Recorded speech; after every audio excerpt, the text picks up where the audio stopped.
Hello అండి, welcome back to Geetha's power. నేను మీ గీత. ముందుగా అందరికీ సూర్య జయంతి శుభాకాంక్షలు. ఈ పవిత్రమైన రోజున సూర్య భగవానుడి జన్మదినాన్ని మనం జరుపుకుంటున్నాం. సూర్యుడు మనకు జీవనాధారం, శక్తికి మూలం. ఈ రోజున ఆయనను పూజించడం వల్ల మనకు ఆరోగ్యం, ఐశ్వర్యం మరియు తేజస్సు లభిస్తాయి. ఈరోజు మనం సూర్యభగవానుడికి ఎంతో ప్రీతికరమైన క్షీరాన్నం ఎలా తయారు చేయాలో చూద్దాం. క్షీరాన్నం అంటే అందరికీ ఇష్టమే కదా. మరి ఈ పండగకి ప్రత్యేకంగా రుచిగా ఎలా చేయాలో నేర్చుకుందాం. క్షీరాన్నం తయారీకి కావలసిన పదార్థాలు: పాలు బాగా చిక్కనైనవి 6 కప్పులు, బియ్యం 1 కప్పు, బెల్లం 1.5 కప్పు, యాలకులు 4, నెయ్యి 2 టేబుల్ స్పూన్లు. ఇప్పుడు తయారీ విధానాన్ని చూద్దాం. ముందుగా బియ్యాన్ని శుభ్రంగా కడిగి ఒక అరగంట పాటు నానబెట్టాలి.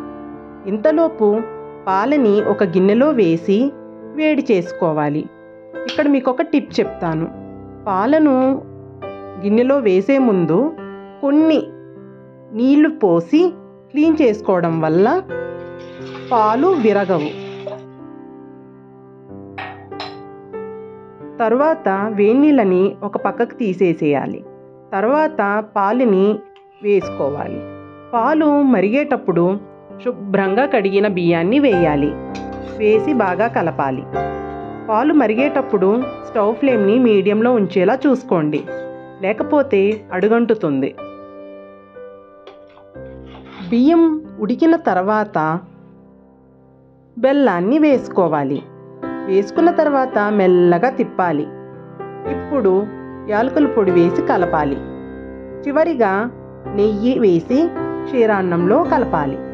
అంతే, ఎంతో రుచికరమైన పరమాన్నం సిద్ధం. ఇక్కడ నేను మీకు ఇంకొక టిప్ చెప్తాను.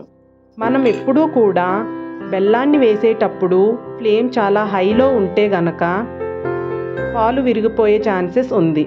అందుకని ఎప్పుడూ కూడా ఫ్లేమ్ తక్కువలో ఉండేటట్టు చూసుకుని ఉడికించుకోవాలి. ఈ రథసప్తమికి మీరు కూడా ఈ క్షీరాన్నం తయారు చేసి సూర్యభగవానుడికి నైవేద్యం పెట్టండి.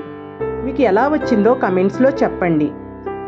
ఈ వీడియో నచ్చితే లైక్ చేయండి, షేర్ చేయండి, మరియు నా ఛానల్ని ఫస్ట్ టైం విజిట్ చేస్తే సబ్స్క్రైబ్ చేసుకోండి. ధన్యవాదాలు.